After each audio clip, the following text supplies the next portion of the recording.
मेरे प्यारे मित्रों, मैं राजनंदन प्रसाद एक बार फिर आपके सामने।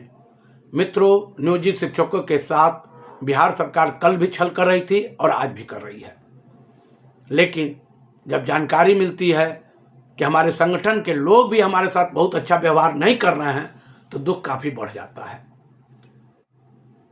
मित्रों, काफ़ी दुख के साथ कहना पड़ता है कि जब हमारी लड़ाई 5200 के स्केल पर ही फंसी हुई थी, तो 9300 का सपना दिखा करके ये लड़ाई को मकड़जाल में फंसा करके नियोजित शिक्षकों को बर्बाद करने की ये कौन सी चाल थी? क्या जरूरत थी?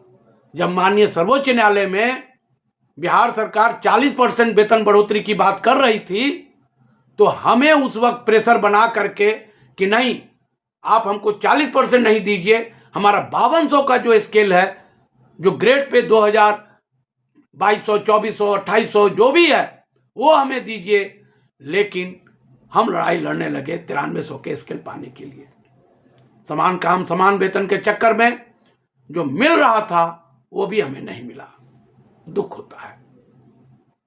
हमें संगठन से यह आशा थी कि हमें जो 5200 का जो चाइनीज स्केल मिला है वही स्केल हमें वे लोग दिला देंगे, तब भी हमारी स्थिति अच्छी हो जाती और हमें एनपीएस का लाभ उसी वक्त मिल जाता।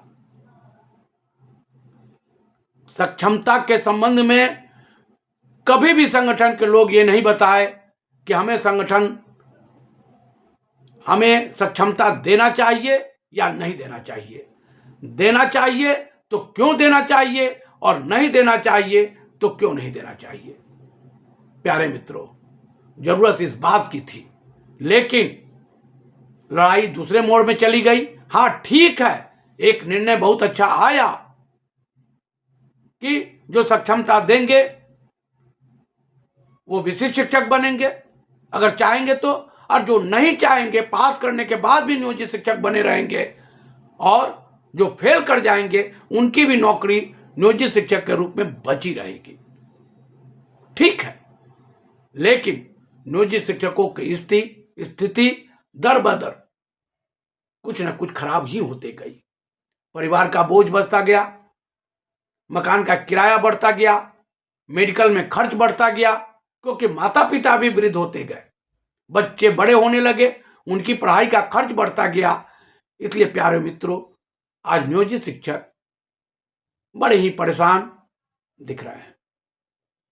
मित्रों, नियोजित शिक्षक वही हैं, अल्प आय वेतन भोगी हैं, कमजोर वर्ग के परिवार के हैं। हाँ, कुछ शिक्षक हैं जो समृद्ध परिवार से आए हैं, लेकिन उनकी संख्या नहीं के बराबर है। गरीब परिवार के बच्चे ही शिक्षक बनते हैं। मेरे प्यारे मित्रों, आज वक्त है संगठन का साथ देने का।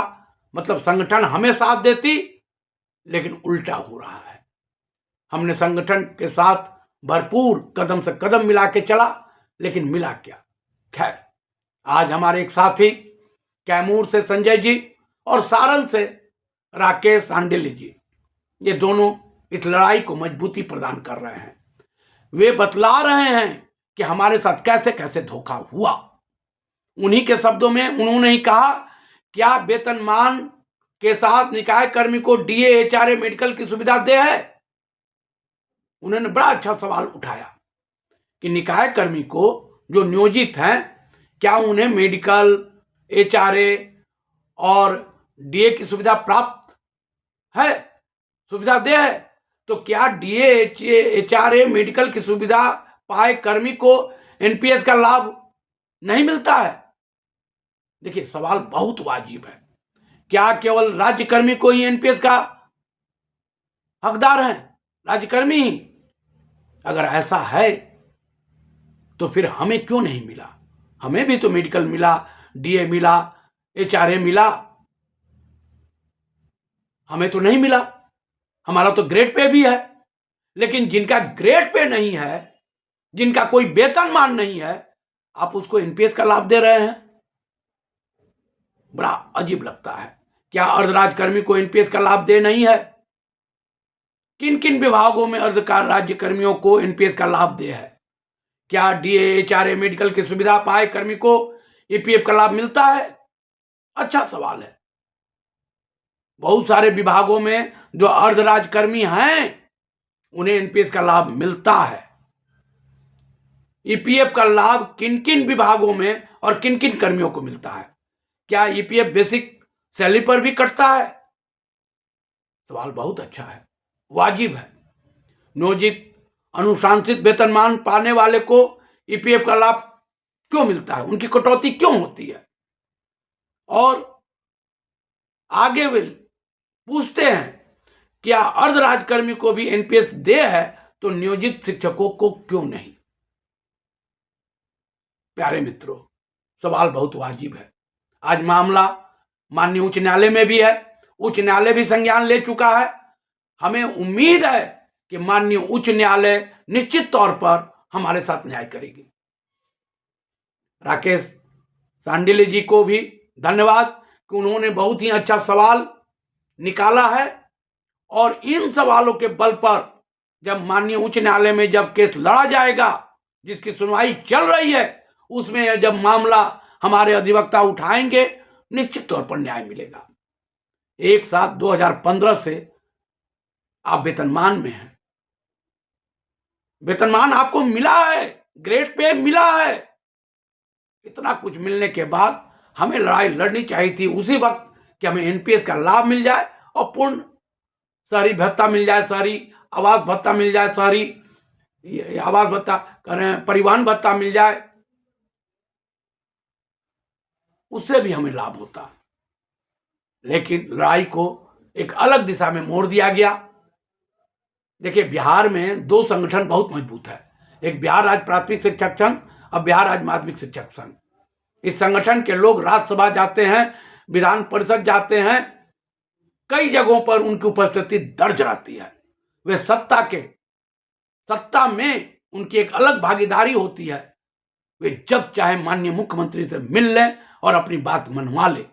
लेकिन कभी इन दोनों संगठनों ने नियोजित शिक्षकों की हक की लड़ाई नहीं लड़ी, सिर्फ 1-2 लेटर का आदान प्रदान कर लेते थे। इसके अलावा इन लोगों ने कुछ नहीं किया। संगठन के नाम पर ये लोग सिर्फ और सिर्फ धोखा देते रहे। मित्रों, बहुत दुख होता है।